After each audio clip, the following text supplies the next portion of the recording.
Okay, तो आज हम पढ़ते हैं topic electric fields and electric charges.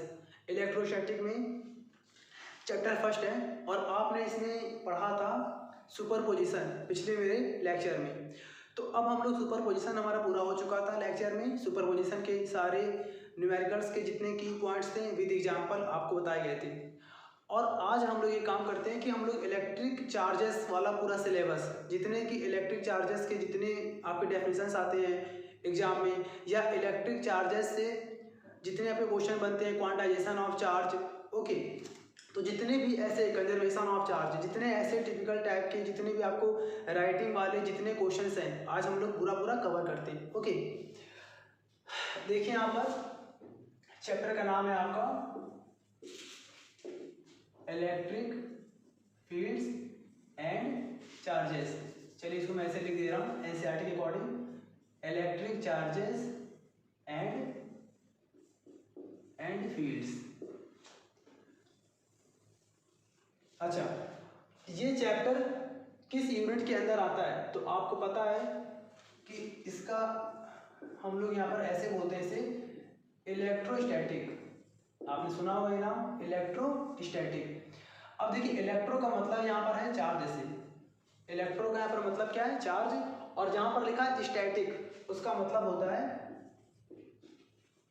At rest.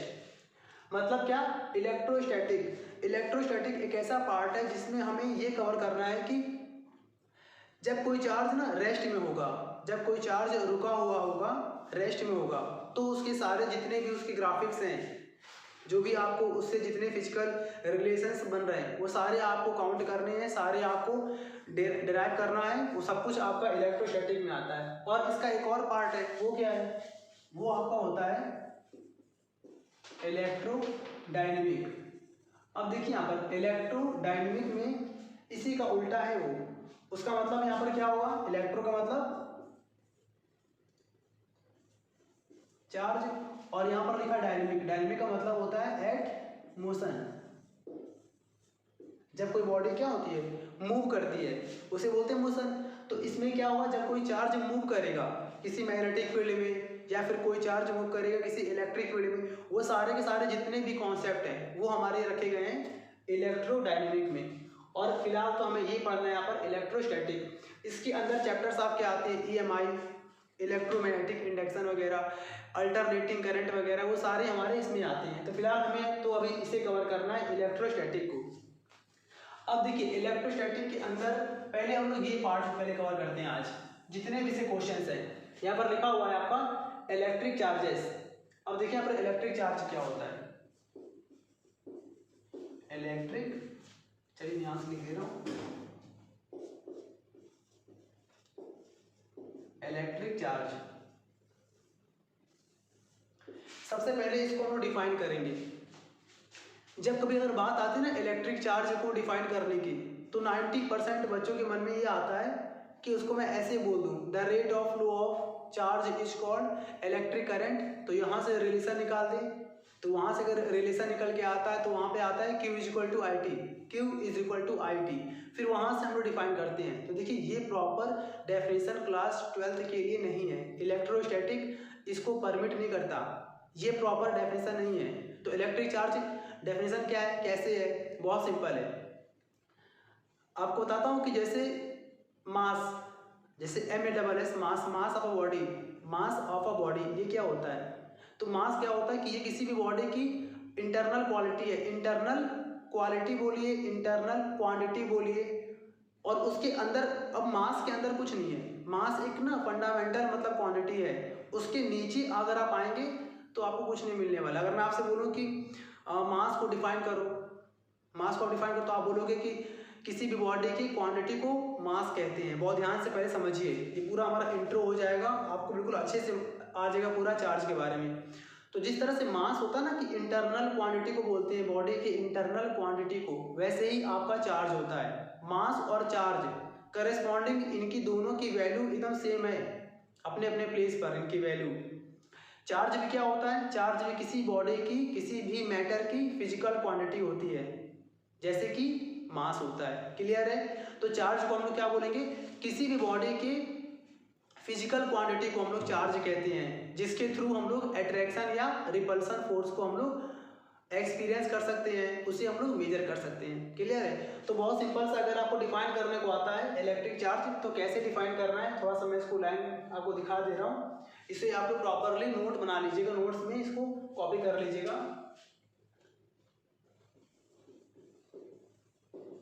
Electric charge is the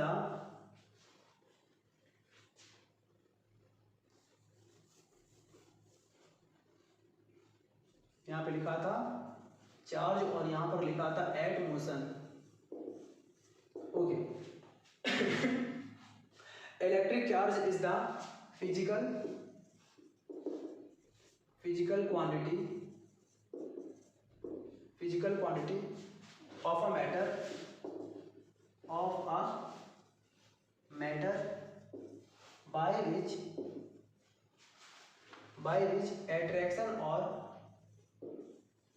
attraction or repulsion force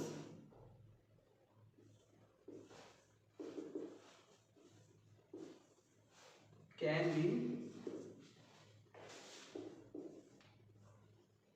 be experienced।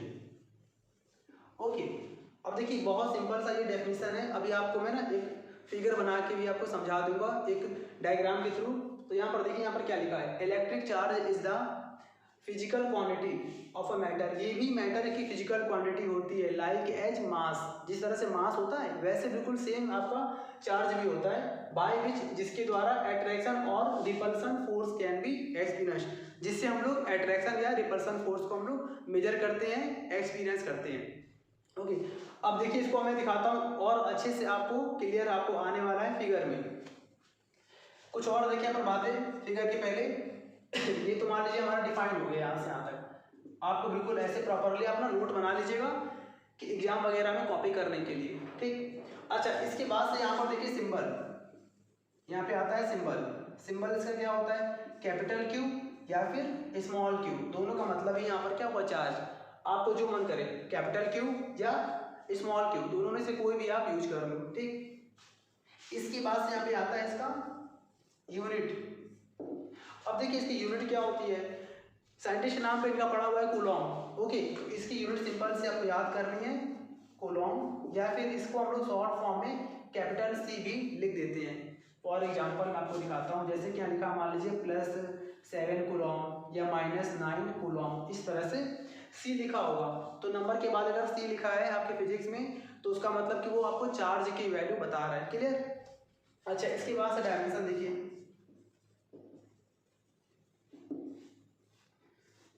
Dimension के बारे में आपने क्लास 11th में पढ़ा होगा।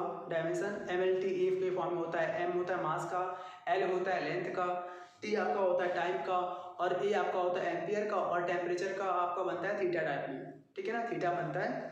तो ये सारी की सारी चीज़ें डायमेंशन में आती हैं। तो फिलहाल तो क्लास 12th में सिंपल सा आपको लर्न करना है, बाकी तो आपने जितना सीखना था आपने क्लास 11 में सीख लिया होगा। तो देखिए डायमेंशन यहाँ पर कैसे डिफाइन करते हैं, इसका डायमेंशन होता है A and T। A stand for ampere and T stand for time. A का मतलब एम्पियर, T का मतलब टाइम। और ये कहाँ से बनता है, बहुत सिंपल आपको बता रहा हूँ, आपको पता होगा, बहुत सिंपल सा ये Q = फार्मूला होता है IT।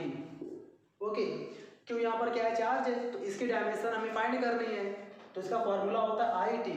I for ampere, ampere की dimension A, T for time, time की डायमेंशन T। क्लियर? ये तुम्हारा हो गया चार्ज। अब देखिए इसी में कुछ बातें देख लीजिए आप जरा। चार्ज आपके देखिए नोट में दिखा दे रहा हूँ आपको मैं, इसी के अंदर आ रहा है। Charges are of 2 types. 2 तरह के चार्ज होते हैं, पता है आपको। एक आपका है मान लीजिए प्लस, और दूसरा क्या है, माइनस। ओके, एक चार्ज कैसा होता है, पॉजिटिव, और एक कैसा होता है, निगेटिव। अब अगर हम दोनों को साथ साथ में, अगर हम दोनों को एक साथ पास में लाते हैं तो क्या होगा, यहाँ पर 2 ही तरह के चार्ज होते हैं, एक प्लस और एक माइनस। तो मैं कह रहा हूँ कि अगर दोनों चार्ज को मैं एक दूसरे के पास लाऊंगा तो क्या होगा, अभी ये प्लस का है और ये माइनस का है, दैट इज हम इसे बोल सकते हैं कि ये हमारे अनलाइक चार्जेस हैं। अगर अनलाइक चार्जेस हैं तो क्या होगा, अट्रैक्शन फोर्स काम करेगा, यानी कि इन दोनों के बीच में अट्रैक्शन फोर्स काम कर रहा है।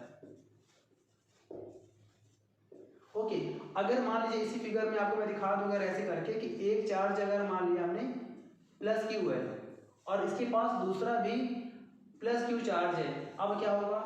तो अब यहाँ पर कौन सा फोर्स काम करेगा?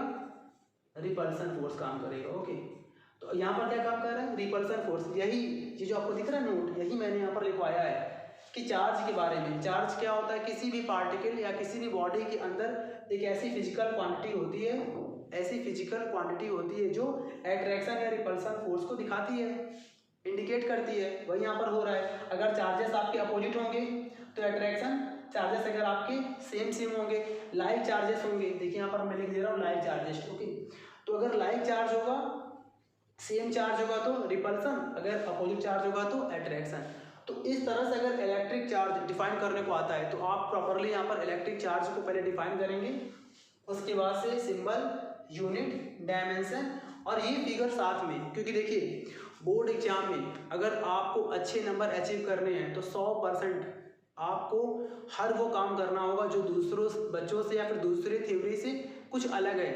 अब यहाँ पर देखिए ध्यान से, इलेक्ट्रिक चार्ज अगर डिफाइन करने को आ रहा है तो आप लोग प्रॉपरली डिफाइन करोगे, और जैसे भी डिफाइन करोगे हो सकता हो कि मैंने आपको ये अपने अकॉर्डिंग लैंग्वेज लिखवाई है, ये लैंग्वेज आपको बुक से बिल्कुल अलग है, कहीं भी आपको नहीं मिलने वाली है, ये मैंने खुद अपने अकॉर्डिंग बना लिया है। आप लोगों को समझ में आ गया, आप लोगों ने इसको खुद और मॉडिफाइड कर दिया अपने ओन लैंग्वेज में। तो आखिर डेफिनेशन वगैरह या फिर यहाँ पर लिखा हुआ है सिंबल या फिर यूनिट या फिर डायमेंशन, ये सब कुछ तो आप डिफाइन कर रहे हो, तो हर दूसरा बच्चा भी तो कर रहा है ना, तो आपको कुछ अलग करना है। तो इसीलिए कह रहा हूँ कि जब भी अगर डिफाइन करने को आएगा इलेक्ट्रिक चार्ज तो वहाँ पे आप ये पूरा नोट्स में जितना आपको दिख रहा है ना फिगर, ये पता सबको होता है, ऐसा नहीं है कि सिर्फ आप ही को पता है, लेकिन इसको आप इसमें डिफाइन में अटैच कर देना। ओके, तो प्रॉपरली इसे नोट कर लीजिए। इसके बाद से मैं आपको कुछ बताता हूँ, एक और अलग से कुछ नोट्स। ओके, कॉपी करिए इसे जल्दी से।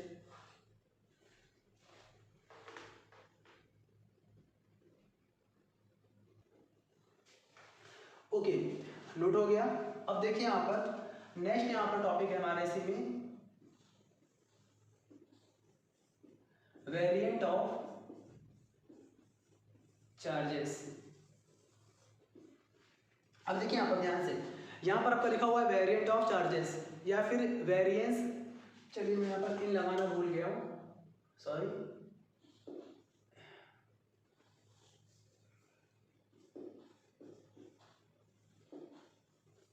Invariant of, okay, invariant of charges, बहुत ध्यान से समझिएगा।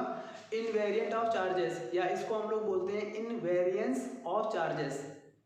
पहली बात, ये टॉपिक पढ़ने से पहले तो आप एक बात समझिए, यहाँ पर क्या लिखा है, इनवेरिएंट।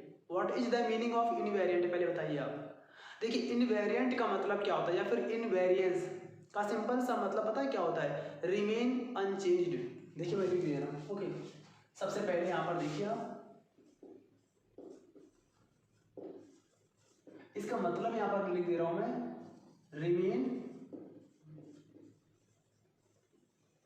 अनचेंज्ड।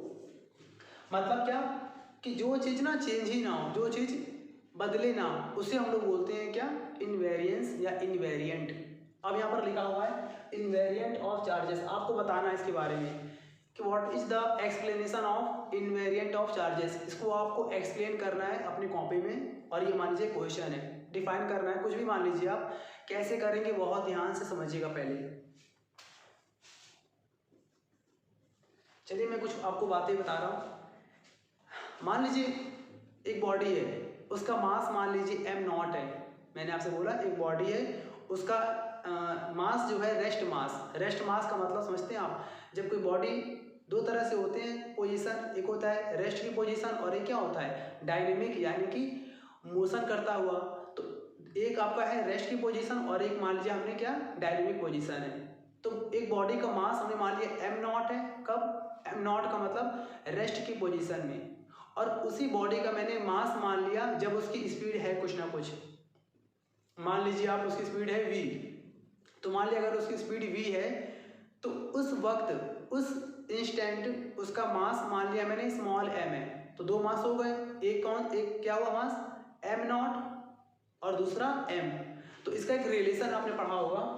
चलिए मैं ऐसे लिख दे रहा हूँ, लेट कर लिया मैंने, late m not be the rest mass and small m be the, चलिए मैं इसको ऊपर लिख दे रहा हूं, remain unchanged। ओके, यहां पर लिखा हुआ है let m not be the rest mass and m be the dynamic mass, dynamic mass of a body, मान लिया मेरे पास एक बॉडी है, उसका m नॉट मास कब है, जब वो बॉडी रेस्ट में है, और जब वो बॉडी किसी स्पीड, मान लीजिए स्पीड आप v, जब वो बॉडी v स्पीड से मूव कर रही है, ट्रेवल करती है, तब उसका मास कितना हो गया m। इस कंडीशन में उस m को then the dynamic mass that is small m is given by, तो इसका फॉर्मूला होता है m is equal to m not, पढ़ा होगा आपने ये, इन रूट 1 माइनस, बड़ा कर रहा हूं इसे मैं, 1 minus v square upon c square, एक ये फॉर्मूला होता है। ओके, इसको हम लोग बोलते हैं लॉ ऑफ रिलेटिविटी। तो आप ऐसे समझिए, थोड़ा सा लॉ ऑफ रिलेटिविटी थोड़ा सा अगर आपको टफ लग रहा है या फिर न्यू लग रहा है आपको, तो कोई बात नहीं, बस सिंपल सा आप यहाँ ध्यान रखिए कि m और m नॉट क्या है। m नॉट क्या है, इनिशियल रेस्ट मास, और m क्या है, फाइनल डायनेमिक मास। इसका मतलब समझिए आप कि जैसे कि मान लीजिए कोई बॉडी अगर ट्रेवल करती है, मूव करती है, तो मोशन करते वक्त उसका मास ज़्यादा हो जाता है compare to rest mass.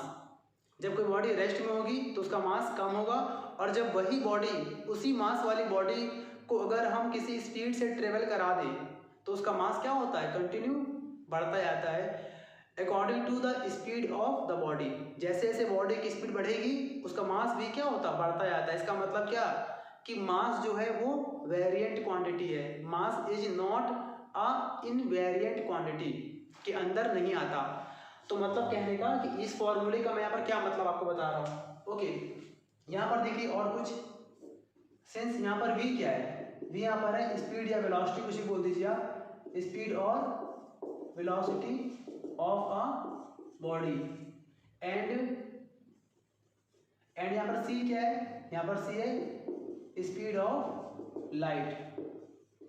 What is the value of speed of light, आप सबको पता होगा, 3 cross 10 to the power 8 metre पर सेकेंड। ओके, तो ये फॉर्मूला आपको बताता है लॉ ऑफ रिलेटिविटी कि जब भी कोई बॉडी अगर ट्रेवल करती है, स्पीड में होती है, जब किसी बॉडी की स्पीड हम लोग कंटिन्यू इंक्रीज करते हैं, बढ़ाते हैं, तो उसका मास भी क्या होता है, बढ़ता जाता है। बट इसका जो मैं चलिए थोड़ा सा मैं इसको लिख दे रहा हूँ, therefore mass of a body depends upon its speed। Okay, किसी भी बॉडी का जो मास है ना, वो उसके स्पीड पर डिपेंड करता है, ये लॉजिक है। अच्छा, मास के बारे में क्या कहा था आपको मैंने कि mass is a fundamental quantity of a matter and charge is also a fundamental quantity of matter. इसका मतलब क्या कि चार्ज में क्या ऐसा होगा, बस यही आपको डिफाइन करना है। मैं आपसे फिर से कह रहा हूँ कि मैं बिल्कुल जीरो से स्टार्ट कर रहा हूँ, बिल्कुल जीरो से। ये इलेक्ट्रिक चार्ज एंड फील्ड, ये लेसन आपको लर्न बिल्कुल भी नहीं करना पड़ेगा, टोटल A to Z ये पूरे का पूरा चैप्टर आपको अच्छे से समझ में आ जाएगा। और पूरी की पूरी मेरी कोशिश होगी कि ये पूरा 12th आपका बोर्ड एग्जाम का जितना भी सिलेबस है वो आपको 1% भी कभी भी लर्न ना करना पड़े, चाहे वो फार्मूला हो, चाहे वो न्यूमेरिकल हो, और चाहे फिर वो आपका डेरिवेशन हो, किसी क्वेश्चन का डेराइव करने को, कुछ भी हो, एनी क्वेश्चन, आपको सब कुछ अच्छे से बिल्कुल समझ में आना चाहिए। इसीलिए कह रहा हूँ बहुत ध्यान से आप फोकस करिए, स्टेप बाय स्टेप देखिएगा। आपको इसके जितने भी लॉन्ग क्वेश्चन हैं, चार्जेस से जितने भी आपके क्वेश्चन बनेंगे एग्जाम में, वो सब कुछ आपको प्रॉपरली समझ में आ जाएंगे। अभी बस ये काम क्या करना है, आपको प्रॉपरली आपको नोट बनाना है, इसका नोट्स करना है, ठीक है पूरा। चलिए देखिए यहाँ पर क्या लिखा है, mass of a body depends upon its speed, but but charge of a body या of a particle does not depend upon its speed. लेकिन यही फॉर्मूला या यही केस हमारे चार्ज में नहीं होता। मतलब क्या, चाहे चार्ज रेस्ट में हो और चाहे चार्ज मोशन में हो, उन दोनों पर क्वांटिटी क्या होगी, बराबर होगी। मतलब कहने का, यहाँ पर देखिए मैं लिख दे रहा हूँ यहाँ पर, therefore quantity of rest charge in Coulomb. Okay, ध्यान रखिएगा मैं चार्ज की बात कर रहा हूँ। तो जो आपका रेस्ट चार्ज है, रुका हुआ चार्ज है, उसकी क्वांटिटी हमेशा इक्वल किसकी होगी, quantity of dynamic charge in Coulomb. मैंने यहाँ पर इन कूलॉम दोनों में क्यों लिखा है कि आपको ध्यान रहे कि मैं यहाँ पर किस क्वांटिटी की बात कर रहा हूँ। ओके, जबकि यहाँ पर हम नहीं बोल सकते कि m और m नॉट बराबर हो। ओके, तो ध्यान रखिएगा। अब ये फॉर्मूला आपको बहुत मैटर करेगा। क्लास 11th में आपने इस पर उतना कुछ आपने हार्ड क्वेश्चंस वगैरह या फिर इस पर कोई लॉजिक आपने नहीं पढ़ा था। क्यों? क्योंकि जो आपका ये 11th जो क्लास होती है, तो 11th क्लास में नॉर्मली हम लोग अपने ह्यूमन बॉडी के बारे में पढ़ते हैं या कोई डिवाइस पढ़ लेते हैं या फिर कोई मशीन वगैरह, तो उसमें उसकी स्पीड उतनी नहीं होती है compare to speed of light. But अब जो हम पढ़ रहे हैं यहाँ पर 12th क्लास में, तो इसमें चार्ज पार्टिकल्स हैं, अल्फा पार्टिकल्स, ओके, इलेक्ट्रॉन्स का मोशन है, जिनकी स्पीड काफ़ी ज़्यादा होती है near by speed of light. तो उसमें उस फॉर्मूले में, उस सारे लॉजिक में ये फॉर्मूला आपका काम आएगा, तब ये मैटर करेगा। अब हम मान लीजिए अगर ह्यूमन बॉडी की बात करें तो हमारी स्पीड कितनी होगी। अगर हम बात करें ह्यूमन बॉडी की, तो हम लोग की स्पीड कितनी होगी, 50, 100, बहुत होगा तो 800, 900। ओके, तो उसके कंपेयर में सी कितना बड़ा है। सी के देखिए यहाँ पर सी का ऑर्डर क्या है, 10 टू द पावर 8 और 150, कितना अंतर है। ये है 150, 150 and this is 10 to the power 8। तो आप सोच लीजिए कि दोनों में कितना अंतर होगा। अगर अब आप, ये बहुत छोटी क्वांटिटी होगी, ये क्वांटिटी क्या होगी, बहुत छोटी होगी, और ये क्वांटिटी क्या होगी, बहुत बड़ी होगी। अब अगर इसे आप डिवाइड करोगे तो वैल्यू क्या होगी, बहुत छोटी आएगी। तो 1 से लेस करोगे, अप्रॉक्सीमेट 0 मान लीजिए इसे पूरा, तो 1 माइनस 0 0, और 0 को अगर आप निकालेंगे तो 1 माइनस 0, सॉरी 1 मैंने बोला 1 माइनस 0 0 नहीं, 1 माइनस 0 1, और 1 का रूट कितना होगा, 1 होगा, तो 1 से मतलब नहीं है। और यहाँ पर m और m नॉट दोनों यहाँ पर क्या हो जाएंगे, इक्वल आ जाएंगे। फिलहाल तो ये आपके अभी तो यहाँ पर इस चैप्टर में, सिलेबस में अभी आपका नहीं है, बस मैं ये बता रहा हूँ आपको कि ये फॉर्मूला ह्यूमन बॉडी या ह्यूमन नेचर के जितने मशीन्स वगैरह हैं उसमें अप्लाई नहीं होता। ये हमारे क्वांटम फिजिक्स में, ये हमारे चार्ज पार्टिकल्स के लिए काफ़ी अच्छा फॉर्मूला है, उसमें ये मैटर करता है। ठीक है, तो अगर आपको एग्जाम में अगर डिफाइन करने को आता है या एक्सप्लेन करने को आता है what is the invariant of charges, तो इसमें क्या बताओगे आप कि जब भी कोई चार्ज रेस्ट में हो या कोई चार्ज एक्सेलरेट होकर मोशन करे, कभी भी उस चार्ज की अपनी क्वांटिटी कम नहीं होती है, ऑलवेज रिमेन कांस्टेंट। इसे हम लोग बोलते हैं इनवेरिएंट ऑफ चार्जेस। उसके बाद से आप इस टॉपिक की कंपेयर कर देना एग्जाम में मास से।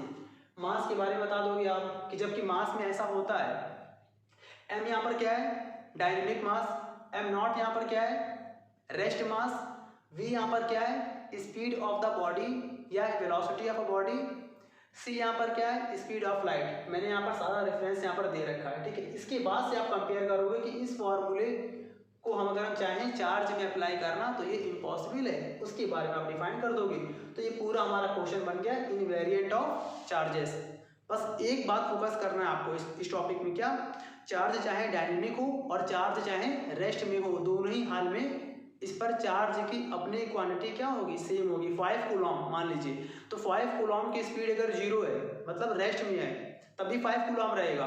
और 5 कूलॉम की अगर स्पीड आप कर दीजिए 100, आप कर दीजिए 10 की पावर 8, कुछ भी कर दीजिए, तब भी उसकी स्पीड, तभी जितना भी आप उसकी स्पीड बढ़ा दीजिए, 5 कूलॉम हमेशा 5 कूलॉम ही रहेगा, 4 कूलॉम नहीं होगा, 6 कूलॉम नहीं होगा। जबकि मास में ऐसा होता है, मास को अगर आप स्पीड से कंपेयर करते जाओगे तो उसका मास लगातार क्या होगा, वेरी करेगा, बढ़ता जाता है। अगर आप स्पीड बढ़ाओगे तो, स्पीड कम करोगे तो उसे अकॉर्डिंग उसका मास भी क्या हो जाएगा, कम हो जाएगा। तो बस ये टॉपिक थोड़ा सा ध्यान रखना आप, इनवेरिएंट ऑफ चार्जेस। कॉपी करिए इसे।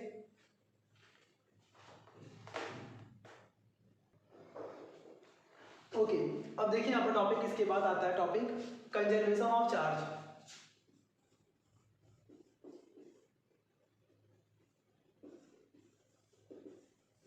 Conservation of charge. अब देखिए कंजर्वेशन ऑफ चार्ज सबने पढ़ा होगा इसमें 11th क्लास में, conservation of momentum, conservation of energy. तो जैसे ही ये हेडिंग आती है ना बच्चों के माइंड में, तो तुरंत बच्चे बोलना शुरू कर देते हैं कि जैसे मान लीजिए कंजर्वेशन ऑफ मोमेंटम, तो momentum can not be created, है ना। एनर्जी को ना तो हम क्रिएट कर सकते हैं ना हम डिस्ट्रॉयड कर सकते हैं, इसको हम लोग एक फॉर्म से दूसरे फॉर्म में कन्वर्ट कर सकते हैं। तो जी हाँ, बिल्कुल सेम आपका फॉर्मेट यहाँ पर भी है, कंजर्वेशन ऑफ चार्ज। क्या, चार्ज को ना हम क्रिएट कर सकते हैं और चार्ज को ना ही हम डिस्ट्रॉय कर सकते हैं, बस इस चार्ज को हम ट्रांसफर कर सकते हैं एक से दूसरे में। ओके, तो बस सिंपली इसे हम डिफाइन करते हैं बिना टाइम वेस्ट किए। देखिए यहाँ पर according to the law of, properly आप ना इसे पूरा अपने अच्छे से नोट्स में कॉपी कर लीजिएगा कि आपको टेस्ट में, आपको एग्जाम में कोई भी प्रॉब्लम ना हो। According to the law of conservation of charge,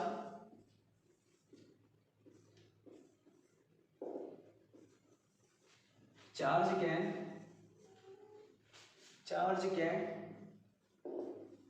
neither be created nor be destroyed,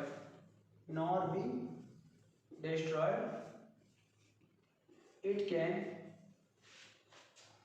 only be transferred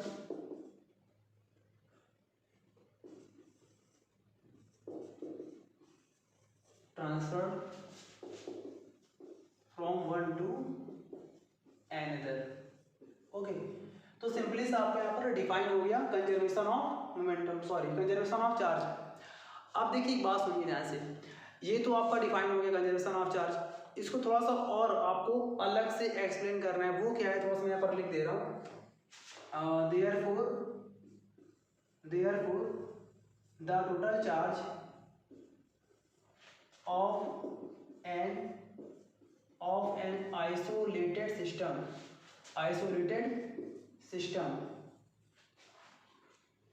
always constant या कंजर्व्ड, बात एक ही है, always be constant। चलिए मैं लिख दे रहा हूँ, always be constant। तो देखिए ये भी लाइन बहुत ही ज़्यादा जरूरी है और बहुत ही लाइन इंपॉर्टेंट है। यहाँ पर लिखा गया है the total charge of an isolated system. इसका मतलब क्या होता है, इसका मतलब क्या, बिल्कुल अकेला, यानी कि जो आइसोलेट हो गया है। आजकल तो कोरोना वायरस का सारी आप देखिए न्यूज़ वगैरह, तो उसमें नहीं बोल रहे हैं कि भैया पब्लिक से रिक्वेस्ट है घर पर रहिए, खुद को आइसोलेट कर लीजिए। तो वैसे ही यहाँ पर होता है क्या, आइसोलेटेड सिस्टम, बिल्कुल वहाँ से बना हुआ है, वही वर्ड है जो आजकल हम यूज कर रहे हैं, आइसोलेट।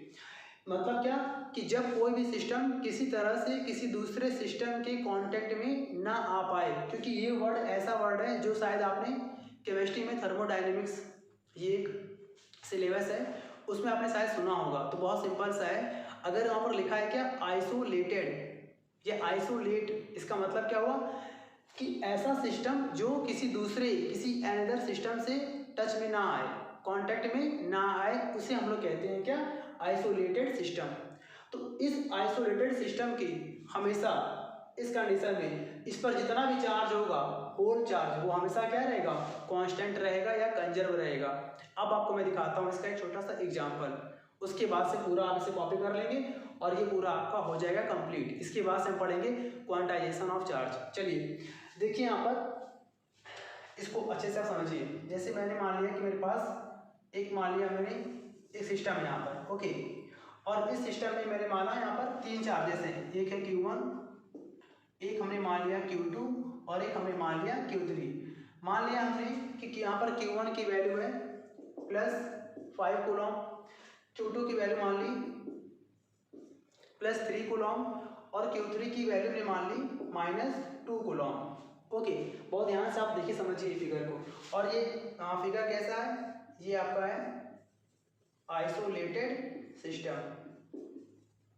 ये आपको दिख रहा है सिस्टम, ये आपका सिस्टम कैसा है, आइसोलेट सिस्टम है। ओके, तो इसके अंदर मान लिया हमने 3 चार्ज हैं, Q1 Q2 and Q3, plus 5 coulomb Q2 पर है, प्लस 3 कूलम, और Q3 पर है माइनस का निगेटिव चार्ज है, माइनस का 2 कूलम। अब हमने क्या कर दिया, इसमें आपस में मैंने कुछ यहाँ पर डिस्टर्बेंस कर दिया। डिस्टर्बेंस का मतलब यहाँ पर कुछ भी पॉसिबल है कि मैं चार्ज को एक दूसरे में ट्रांसफर कर रहा हूँ। ओके, इसके मेथड होते हैं, तो मैंने आपको एक यहाँ पर एग्जांपल लिख दिया शॉर्ट में, डिस्टर्बेंस हो रहा है। डिस्टर्बेंस का मतलब सबका चार्ज आगे पीछे ट्रांसफर हो रहा है, चार्ज की वैल्यू क्या हो रही है, कंपेयरिंग फॉर्म में ट्रांसफर हो रहा है, चेंज हो रहा है। तो मान लिया ट्रांसफर होने के बाद हमने मान लिया इस पर चार्ज बचा Q1 पर Q1 डैश, Q2 वाले पर चार्ज बचा मान लिया Q2 डैश, और जो हमारा चार्ज था Q3 से पर ट्रांसफर हुआ, तो इस पर चार्ज जो बच गया वो है मान लिया हमने Q3 डैश। और मैंने यहाँ पर ये लिख दिया अपने अकॉर्डिंग, मैंने यहाँ पर लिख दिया मान लीजिए प्लस 2 कूलम, यहाँ पर लिखा मैंने प्लस 3 या प्लस 1 कूलम। और आपसे मैं पूछ रहा हूँ कि बताइए ये Q3 डैश की वैल्यू कितनी है। बहुत ध्यान से समझिए क्वेश्चन, बहुत ही ध्यान से, पूरा का पूरा बेसिक, मैंने आपसे कहा ना 0 से स्टार्ट होगा इलेक्ट्रिक चार्ज और पूरा ऊपर तक जाएगा, कि पूरा का पूरा हाई और लो सब कुछ आपको अच्छे से आता हो। बहुत सिंपल है। मैं यहाँ पर ये बोल रहा हूँ कि कंजर्वेशन ऑफ चार्ज को ध्यान में रखते हुए आपसे मैंने यहाँ पर बोला एक सिस्टम है जिसके अंदर 3 चार्ज हैं, Q1 Q2 and Q3। Q1 की वैल्यू है प्लस 5 कूलम, Q2 की वैल्यू है प्लस 3 कूलम, Q3 की वैल्यू है माइनस 2 कूलम। और इसको मैंने आपस में डिस्टर्बेंस कर दिया। डिस्टर्बेंस का मतलब कि तीनों पर जो वैल्यू है वो आपस में क्या हो रहा है, ट्रांसफर हो रहा है। ट्रांसफर होने से क्या होगा, तीनों पर कुछ ना कुछ चार्ज अलग अलग हो जाएगा, पहले से डिफर हो जाएगा। तो अब तो यहाँ पर Q1 लिखना ठीक नहीं है ना, क्योंकि चार्ज की वैल्यू कुछ ना कुछ आगे पीछे हुई है। तो मैंने यहाँ पर क्या मान लिया, इस पर हो गया Q1 डैश, Q2 वाले चार्ज पर हो गया कितना Q2 डैश, Q3 पर हो गया Q3 डैश।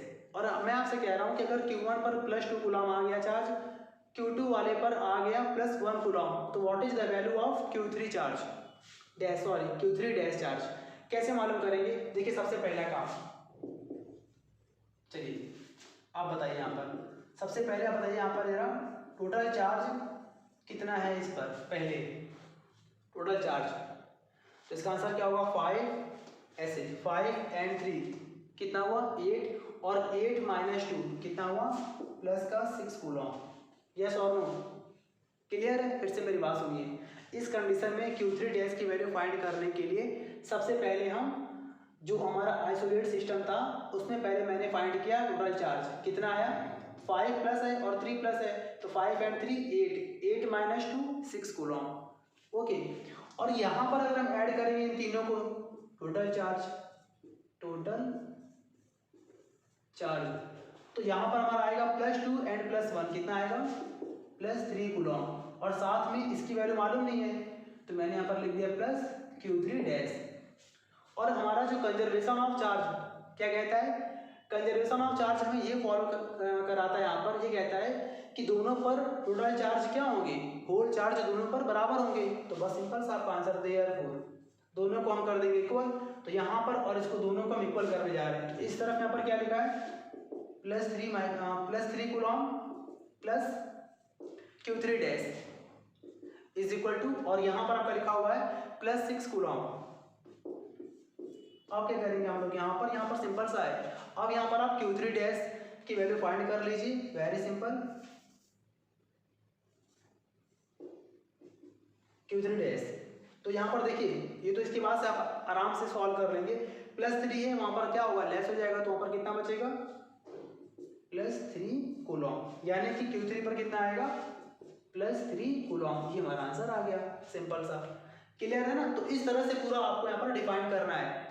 बस मेन आपका बस ये समझना है कि क्या कंजर्वेशन ऑफ चार्ज कैसा है। और जब भी आपके पेपर में कंजर्वेशन ऑफ चार्ज डिफाइन करने को आए तो मैं आपको सजेशन दे रहा हूँ, यही आपको मैं एडवाइस दे रहा हूँ कि वहाँ पर प्रॉपरली डिफाइन करने के बाद ये जो लाइन है बहुत main line, the total charge of an isolated system always be conserved और कांस्टेंट। ये दिखाने के बाद, ये लाइन लिखने के बाद आप यहाँ पर प्रॉपरली एक एग्जांपल भी दिखा दीजिएगा। फिजिक्स का मतलब 100% फिगर से है। अब वो फिगर आपने एल्यूजन करके बनाया हो, आपने सिंप्लीफाई करने के लिए बनाया हो, बहुत अच्छी बात है। तो जितना हो सके उतना प्रॉपरली फिगर से ही हम लोग आंसर लिखे तो बहुत अच्छा होता है। इसे अच्छे से कॉपी कर लीजिए। अब इसके बाद से हम पढ़ते हैं क्वांटाइजेशन ऑफ चार्ज। कॉपी कर लीजिए।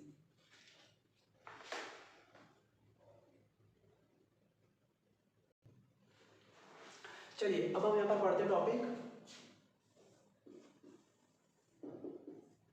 Quantization of charge. अब देखिए बहुत ध्यान से इसे समझिएगा, बहुत ध्यान से, क्योंकि इस पर बेस्ड आपके न्यूमेरिकल्स भी हैं, आपके एनसीईआरटी में भी हैं, आपके जितने भी फिजिक्स के रेफरेंस बुक वगैरह हैं सब में आपके इस टॉपिक से न्यूमेरिकल्स आते हैं। इसका फॉर्मूला होता है Q is equal to NA। आपने पढ़ा होगा, आपने सुना होगा, आपने सॉल्व भी किया होगा क्वेश्चन। तो बहुत सिंपल सा है, ये समझिए क्वांटाइजेशन ऑफ चार्ज क्या होता है, बहुत सिंपल है। देखिए पहली बात तो आपसे मैं ये पूछ रहा हूँ कि what is the meaning of quantization. पहले बताइए आपकी इसकी मीनिंग क्या होती है। What is the meaning of quantization. पहले आप ये समझिए कि क्वांटाइजेशन ऑफ चार्ज टॉपिक होता क्या है, वो तो बात की बात है। पहले हमें ये मालूम होना चाहिए कि क्वांटाइजेशन का मतलब क्या होता है। इसका देखिए मतलब क्या होता है यहाँ पर, विच इज अवेलेबल इन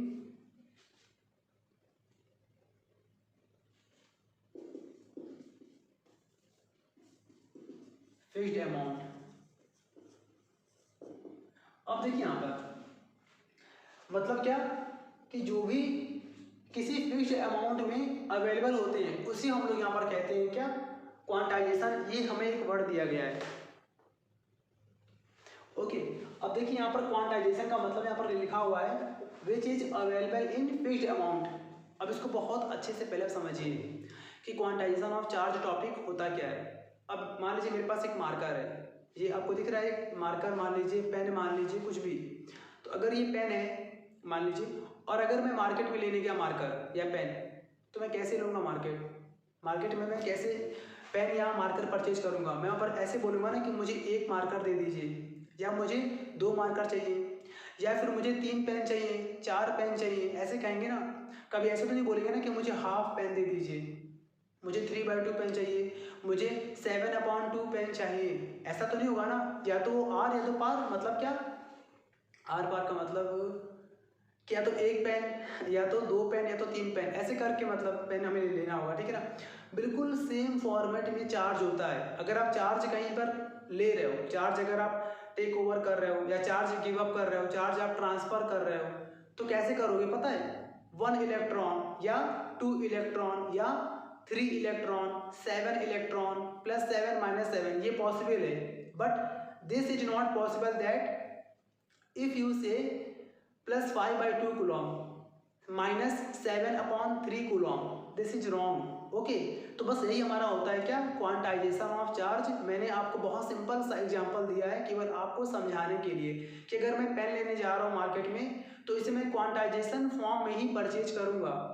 कि जैसे कि मैं आपको एग्जांपल क्यों दे रहा हूँ पेन का, कि जिससे कि आपको बहुत ही अच्छे फॉर्मेट में समझ में आ जाए कि क्वांटाइजेशन का मतलब क्या होता है। किसी भी चीज़ को कम्प्लीटली परफेक्ट इंटीजर फॉर्म में रखने को हम बोलते हैं क्या, क्वांटाइजेशन।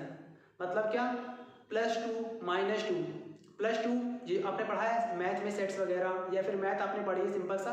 तो +2 इंटीजर है, -7 इंटीजर है, +7 इंटीजर है, but -5/2 is not an integer, वो इंटीजर नहीं माना जाता ना। तो जो फ्रैक्शन में होते हैं 0.7, दिस इज नॉट इंटीजर। तो ये सारे हमारे इंटीजर नहीं होते हैं। तो मतलब कहने का कि क्वांटाइजेशन ऑफ चार्ज का मतलब चार्ज को हमेशा इंटीजर फॉर्म में ही हम लोग ट्रांसफर या टेक ओवर या उसको हम लोग काउंट कर सकते हैं। ओके इसके अलावा कुछ आपके टॉपिक अब नए नए सर्च हो रहे हैं, तो क्वार्ट्ज वगैरह आ रहे हैं, पर वो अभी हमारे सिलेबस में नहीं है। तो अभी यहाँ पर हमें कवर करना है किसको, क्वांटाइजेशन ऑफ चार्ज को। तो इसमें आप क्या बताओगे कि सबसे स्मॉलेस्ट फॉर्म तो होता है इलेक्ट्रॉन। सबसे स्मॉलेस्ट चार्ज की वैल्यू क्या होती है, चार्ज ऑफ 1 इलेक्ट्रॉन। इसकी वैल्यू सबको याद होगी 1.6 × 10⁻⁻⁹ कूलॉम। ये होता है एक इलेक्ट्रॉन का चार्ज। तो अगर अब आपके एग्जाम में डिफाइन करने को आता है क्वांटाइजेशन, तो सबसे पहले आप उसको एक्सप्लेन करोगे what is the meaning of quantization. इसका मतलब क्या होता है, which is available in fixed amount complete integer form में। मैं देखिए यहाँ पर लिख दे रहा हूँ, फिक्स्ड अमाउंट का मतलब है इंटीजर का फॉर्मेट यहाँ पर होना चाहिए। Okay, integer format. अच्छा, इंटीजर्स आपको पता है क्या होता है, हर एक नंबर जैसे कि प्लस में होना चाहिए और माइनस में। सिंपल सा बता रहा हूँ आपको मैं, 1 1 2 3 4 5 प्लस में हो या फिर माइनस में हो, इसे बोलते हैं ना हम लोग इंटीजर। आपने पढ़ा होगा मैथ में। तो इंटीजर फॉर्म में ही इलेक्ट्रॉन्स होंगे, +2 -2 +15 -15 बस। लेकिन फ्रैक्शन में नहीं होगा, पॉइंट में नहीं होगा, रूट में नहीं होगा कि भाई मेरे पास इलेक्ट्रॉन जो है, नंबर ऑफ इलेक्ट्रॉन्स मैंने ट्रांसफर किए, अच्छा कितने, तो -√2 electron. This is wrong statement. Okay, +2 -2 possible है, इंटीजर फॉर्म में सारी वैल्यू पॉसिबल है, फ्रैक्शन नहीं होगा, इरेशनल नंबर √2 √3 √5 ऐसा नहीं होगा, पॉइंट में नहीं होगा, ये सारे के सारे क्वांटाइजेशन फॉर्मेट में नहीं आते हैं। तो क्वांटाइजेशन का मतलब क्लियर हो गया ना। अब देखिए यहाँ पर हम लोग क्वांटाइजेशन ऑफ चार्ज, इसको डिफाइन करने से पहले कुछ आपको दिखा रहा हूँ मैं, कुछ बेसिक पॉइंट, वो थोड़ा सा ध्यान दीजिए यहाँ पर। Since the smallest charge which is exist is equal to charge of 1 electron. यहाँ पर लिखा है मैंने 1 इलेक्ट्रॉन, आप चाहो तो E माइनस, जैसे यहाँ पर लिखा है ना मैंने E माइनस, इसको आप चाहो तो फुल फॉर्म में ऐसे लिख सकते हो। बात देखिए, मैंने यहाँ पर शॉर्ट फॉर्म में लगा दिया है चार्ज ऑफ 1 इलेक्ट्रॉन। तो सबसे जो छोटा जो है, द स्मॉलेस्ट चार्ज को आप बोल सकते हैं क्या, फंडामेंटल, द फंडामेंटल चार्ज। सबसे छोटा फंडामेंटल चार्ज वो कितना है, चार्ज ऑफ 1 इलेक्ट्रॉन। जैसे कि हमारे नंबर, अगर मैं पेन लेने जा रहा हूँ तो सबसे कम से कम मार्केट में मैं कितना पेन ले सकता हूँ, तो वो है 1। ये तो नहीं बोलूँगा ना कि मुझे 0 पेन दे दीजिए, गलत है ना ये। तो सबसे कम कितना है, 1 पेन, वैसे या फिर 1 बुक। वैसे ही यहाँ पर चार्ज ऑफ 1 इलेक्ट्रॉन, इसको माना गया है हमारे फिजिकल वर्ल्ड में, हमारे फिजिक्स के वर्ल्ड में क्या माना गया है, स्मॉलेस्ट चार्ज या फंडामेंटल चार्ज। तो इसको पहले डिफाइन करने के पहले आप ये सारे के सारे जितने भी कॉन्सेप्ट हैं, पहले आप उसको अपनी ओन लैंग्वेज में डिफाइन करना। बाकी तो इसे मैं डिफाइन कर दे रहा हूँ, पर आप भी जितने भी मैं आपको इसे शॉर्टकट में बता रहा हूँ, तो इसको आप प्रॉपरली लिख कर प्रैक्टिस करिए। और जो भी आपको डाउट हो रहा है या आपने अगर तैयार किया, अगर आपको उसमें डाउट हो रहा है अपने नोट्स में, तो आप उसकी फ़ोटो खींच के कमेंट में करिए, या आप व्हाट्सअप कर सकते हैं, जो हमारे व्हाट्सअप ग्रुप में ऐड है। तो सारे के सारे जितने भी प्रॉपरली आपको तैयारी करनी है, अच्छे से 100% वाला अच्छे से करिए। और जो भी आपके डाउट होंगे उसे आप कमेंट करिए, हमारे व्हाट्सएप पर लिखिए, जैसा भी होगा व्हाट्सएप पर अपने नोट्स की पिक लेकर सेंड कर दीजिए कि आपके नोट्स प्रॉपरली बने हैं या नहीं बने हैं। सारे रिस्पॉन्स आपको मेरी तरफ से मिलेंगे। ओके, तो यहाँ पर देखिए, द स्मॉलेस्ट चार्ज यानी कि द फंडामेंटल चार्ज, इसकी वैल्यू क्या होती है, चार्ज ऑफ 1 इलेक्ट्रॉन। इसकी वैल्यू याद कर लीजिए 1.6 10⁻⁻19 कूलॉम। वैसे तो इलेक्ट्रॉन का चार्ज कैसा होता है, माइनस का, बट प्लस और माइनस दोनों ही यहाँ पर पॉसिबल है। और इस फॉर्मेट में सबसे छोटा आपका कितना होगा, 1 इलेक्ट्रॉन। अच्छा, इसके ऊपर क्या होगा, +-2 इलेक्ट्रॉन। मतलब कहने का, अगर मैं लेट कर लूँ, लेट क्यू बी द, या स्मॉल क्यू मान ले रहा हूँ मैं। देखिए, चार्ज को हर जगह ना स्मॉल क्यू फॉर्मेट में दिखाऊंगा, स्मॉल क्यू फॉर्मेट में। आप कैपिटल क्यू भी मान सकते हैं, वो गलत नहीं है। Let Q be the total charge on a body, then अगर मान लीजिए किसी बॉडी पर, एक मान लीजिए बॉडी है, उस बॉडी पर चार्ज कितना है, क्यू है। जैसे आपको दिखा रहा हूँ फिगर से, मान लीजिए मेरे पास एक बॉडी है, यहाँ पर देखिए फिगर, ये मैंने मान लिया एक बॉडी है या कंडक्टर है, क्योंकि चार्ज किस पर होगा, कंडक्टर पर ही होगा ना। और इस कंडक्टर पर जो चार्ज है वो कितना है, क्यू है। ओके, तो इस कंडीशन में फॉर्मूला यहाँ पर बनाया गया है, Q = NE, प्लस माइनस हो सकता है। ओके, यहाँ पर क्या लिखा है, Q = +-NE। Q का मतलब whole charge on a body, E का मतलब चार्ज ऑफ 1 इलेक्ट्रॉन। ई की वैल्यू याद कर लीजिए आप 1.6 10⁻⁻19 कूलम, आपको लर्न होगा। बट हर न्यूमेरिकल में, इस फॉर्मूले के सारे न्यूमेरिकल्स में जहाँ जहाँ ई आ रहा है स्मॉल ई, वहाँ वहाँ आपको ये वैल्यू पुट करनी है, आपको ये वैल्यू लगा के सॉल्व करना है। और यहाँ पर एन क्या है तो वो देख लीजिए आप यहाँ पर, वेयर एन यहाँ पर क्या है, इंटीजर्स, दैट इज ±1 या फिर ±2 या फिर ±3। मान लीजिए इसके अंदर 1 इलेक्ट्रॉन है, फिर 2 इलेक्ट्रॉन है, फिर 3 इलेक्ट्रॉन है, कितनी बार है, n टाइम्स है। ओके, तो इस कंडीशन में क्योंकि यहाँ पर वैल्यू क्या होगी, एन, प्लस माइनस हो सकता है, प्लस माइनस यहाँ पर मैं क्यों बार बार बोल रहा हूँ, सारे माइनस के होंगे, इलेक्ट्रॉन्स तो यहाँ पर कितना आप लगा सकते हैं, माइनस का एन, प्लस का एन। वो चार्ज पर डिपेंड करता है कि चार्ज कैसा है, प्लस है कि माइनस है।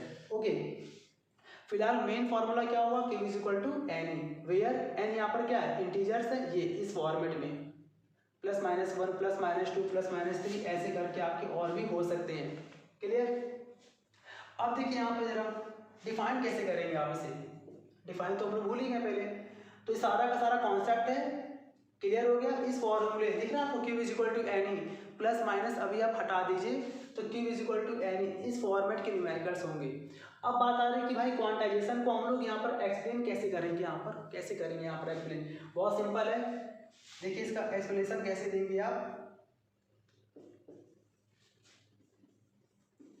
The charge on a conducting body, या खाली आप बॉडी भी लिख दीजिए, the charge on a body, क्योंकि कभी कभी ना इंसुलेटर को भी हम लोग पार्शियली चार्ज देना या लेना पॉसिबल है, जैसे कि हम लोग बचपन में करते हैं ना, स्केल वगैरह या कोई भी प्लास्टिक की चीज़ें होती हैं उसको आपस में क्या करते हैं, फिर हेयर में रब करते हैं तो उस पर चार्ज आ जाता है। तो नॉर्मल मैं यहाँ पर बॉडी लेके चल रहा हूँ, the charge on a body that is Q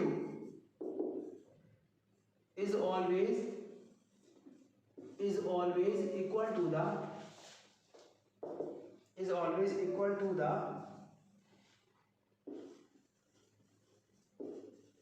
integral multiple of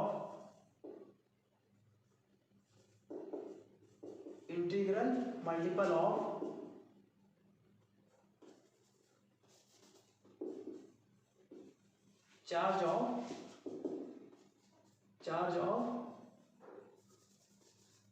1 electron. देखिए मैं शॉर्ट में यहाँ पर लिख दे रहा हूँ, ठीक है। ये आपका हो गया बहुत सिंपल सा स्टेटमेंट, क्या, the charge on a body that is Q is always equal to the integral multiple का मतलब n से मल्टीप्लाई, और इसके बाद आप दिखा देंगे therefore Q is equal to n, ये हमारा फॉर्मूला हो गया, क्लियर। और यहाँ पर n यहाँ पर क्या है, तो n यहाँ पर है इंटीजर्स, और n की वैल्यू आपको यहाँ पर दिखाई गई है ना, ±1 ±2 ±3। तो सिंपल सा ये पूरा आपका स्कोर हो गया। मैंने जो भी यहाँ पर कंटेंट बताए हैं उन सारे कंटेंट को आपको इस टॉपिक के नोट्स में तैयार करना है, एक भी कंटेंट आप हैंग आउट या छोड़िएगा मत, पूरा कंप्लीट में करना है। अच्छा बहुत सिंपल सा देखिए यहाँ पर क्वांटाइजेशन ऑफ चार्ज जब आएगा तो कैसे डिफाइन करोगे आप, सबसे पहले कि किसी भी बॉडी पर जो चार्ज होगा वो हमेशा इंटीजर फॉर्मेट में होगा, ये सिंपल सा आपको लर्न करना है। और सबसे फंडामेंटल या स्मॉलेस्ट चार्ज कितना होता है, charge of 1 electron that is 1e, और you can say only e, small e, ठीक। तो इस फॉर्मेट में क्या होगा, चार्ज हम लोग ट्रांसफर कर सकते हैं, इस फॉर्मेट में हम लोग चार्ज को गिव अप कर सकते हैं। ये सारे फॉर्मेट आपके ई के फॉर्म में होंगे, Ne के फॉर्म में, Ne +-2 +-3 +-6 +-7 और E।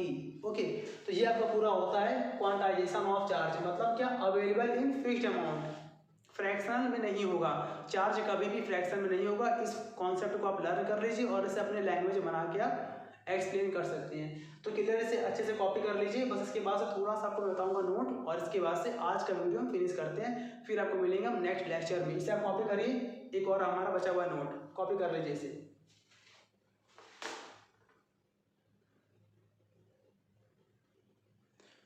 अब देखिए यहाँ पर क्वांटाइजेशन ऑफ चार्ज आपको बताया मैंने टॉपिक, क्वांटाइजेशन ऑफ चार्ज। तो देखिए इस पर एक सिंपल सा यहाँ पर एक क्वेश्चन लिखा हुआ है, आई होप कि आप लोग इसे इजीली सॉल्व कर लेंगे। यहाँ पर एक क्वेश्चन लिखा हुआ है, can a charge of +8 × 10⁻⁻16 coulomb be given to a body. क्या हम लोग किसी बॉडी को ये चार्ज, ये दिख रहा है आपको चार्ज, ये चार्ज क्या हम किसी बॉडी को दे सकते हैं? आपको बताना है यस और नो। तो देखिए जब भी अगर ऐसा क्वेश्चन अगर आएगा तो बहुत सिंपल सा है, बहुत सिंपल सा है कैसे करना है। जब भी अगर ऐसा क्वेश्चन आएगा ना कि मतलब कि किसी बॉडी को हम लोग क्या इतना चार्ज दे सकते हैं, क्या किसी बॉडी से हम लोग कोई वैल्यू आपको दे देगा और बोलेगा क्या किसी बॉडी से हम लोग ये वैल्यू का चार्ज ले सकते हैं। यहाँ पर तो आपको बोला गया ना गिवन, कहीं कहीं आपका आएगा टेकन आउट। तो दोनों को ही सेम फॉर्मेट से सॉल्व करना है। ऐसे कंडीशन में आपको सिर्फ और सिर्फ स्मॉल n इंटीजर की वैल्यू फाइंड करनी है। ध्यान से मेरी बात सुनिएगा, सिर्फ और सिर्फ ऐसे क्वेश्चन में जहाँ जहाँ बोलेगा कि बॉडी को इतना चार्ज क्या दे सकते हैं, क्या किसी बॉडी से इतना चार्ज ले सकते हैं, तो ऐसे कंडीशन में आपको उसमें small n the value of integer मतलब स्मॉल n की वैल्यू फाइंड करनी है। अब अगर उसकी वैल्यू फाइंड करोगे और अगर स्मॉल n की वैल्यू इंटीजर फॉर्म में आती है, कंप्लीट फिक्स्ड अमाउंट, जैसे कि 1 2 3 4 प्लस माइनस चलेगा, प्लस हो और माइनस में हो कोई दिक्कत नहीं है, अगर इस फॉर्मेट में आ रहा है तब तो आपका आंसर सही है। अगर स्मॉल n का आंसर फ्रैक्शन में आ रहा है, पॉइंट में आ रहा है, रूट में आ रहा है, इस तरह से कुछ भी अगर आ रहा है तो वहाँ पे आपका क्या होगा, आंसर गलत हो जाएगा, तब वो चीज़ पॉसिबल नहीं होगी। अब देखिए यहाँ पर हम सॉल्व कैसे करते हैं। यहाँ पर बताना है आपको कि क्या ये चार्ज हम लोग किसी बॉडी को दे सकते हैं। बहुत सिंपल सा, सबसे पहला काम गिवन है आपको, यहाँ पर क्या क्या गिवन है आपको, यहाँ पर चार्ज दे रखा है ना, चार्ज ऑफ दिस, तो इसे हम क्या बोलेंगे क्यू। हमें यहाँ पर क्यू पता है, क्यू मतलब चार्ज हमें दे रखा है +8 × 10⁻⁻16 कूलम। ओके, तो अब यहाँ पर सबसे सारे जितने भी ऐसे क्वेश्चन हैं सिंपल सा, जो भी आपको चार्ज दिया होगा उसे हम लोग क्यू मान लेंगे और फिर यहाँ पर क्वांटाइजेशन ऑफ चार्ज का लगा देंगे फॉर्मूला। यहाँ पर फॉर्मूला क्या होता है, Q = Ne। सॉल्व कर लेंगे इसे हम लोग। मैंने आपसे कहा था ना कि फॉर्मूले में प्लस माइनस से बिल्कुल कंफ्यूज मत होना आप। क्वांटाइजेशन ऑफ चार्ज अगर टॉपिक आएगा एक्सप्लेन करने को तो अपनी ओन लैंग्वेज में आप उसे राइट करना, लिख देना, पूरा एक्सप्लेन कर देना, वो आपको पूरा पूरा समझ में आ चुका है। ठीक, यहाँ पर देखिए क्यू की लगा देंगे वैल्यू।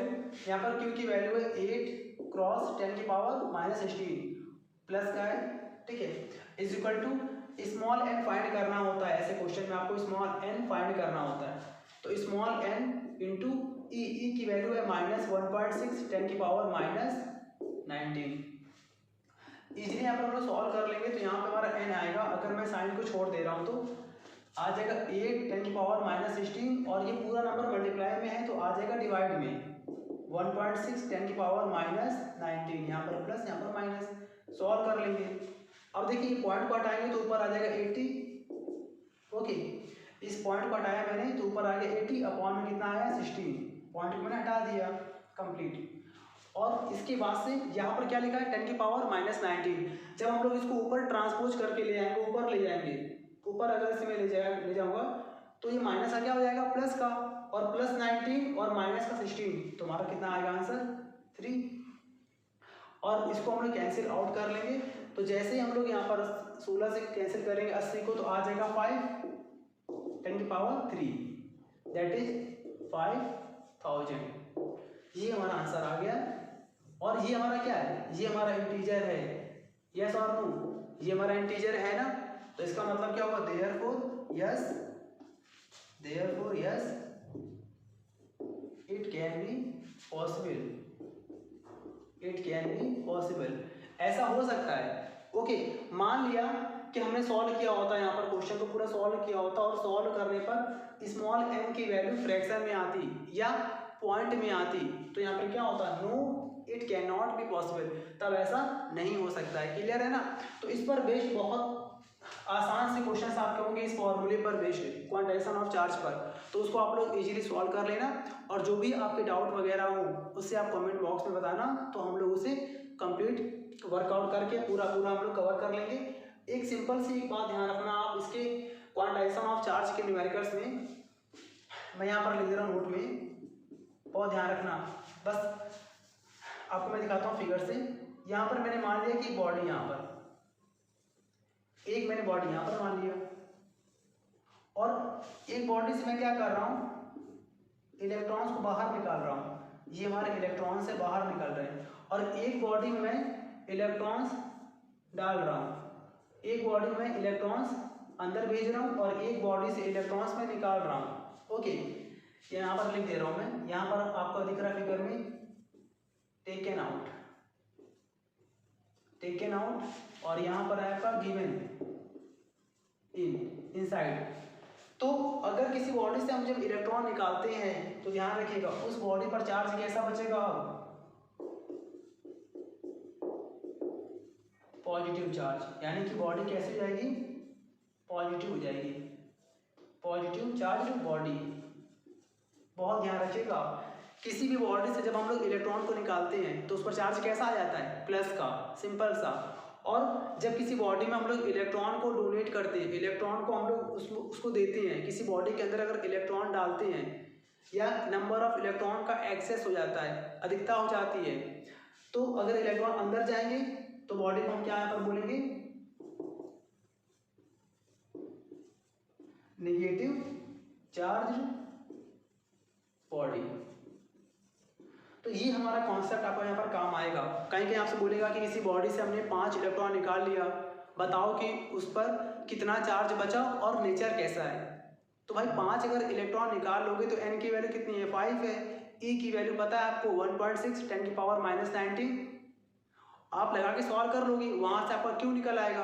तो ये तो आपका क्यू की वैल्यू निकल आई ना, और कैसा, प्लस की माइनस। तो भाई 5 इलेक्ट्रॉन उससे बाहर निकाले गए थे, तो क्या बचेगा, उस पर प्लस बचेगा। अगर आपसे बोला जाएगा किसी बॉडी को मैंने 5 इलेक्ट्रॉन्स दे दिए, बताओ उस पर कितना और कैसा चार्ज है, नेचर कैसा चार्ज का प्लस है कि चार्ज माइनस है, उस कंडीशन पर क्या करोगे आप, उस कंडीशन पर पहले आप क्यू की वैल्यू फाइंड करोगे, और चार्ज और इलेक्ट्रॉन दिया गया है ना उसे, तो चार्ज कैसा होगा, माइनस का। तो इस तरह से पूरा आपका यहाँ पर कॉन्सेप्ट हमारा काम आएगा। और ये टॉपिक पूरा कवर करने के बाद कुछ आपका यहाँ पर बचा हुआ है, how to transfer charge on a body. तो ये सारे के सारे कुछ आपके पॉइंट्स ऐसे हैं इलेक्ट्रोस्टैटिक के चैप्टर 1 के, जो आपको अभी मैं नेक्स्ट लेक्चर में आपको बताऊंगा।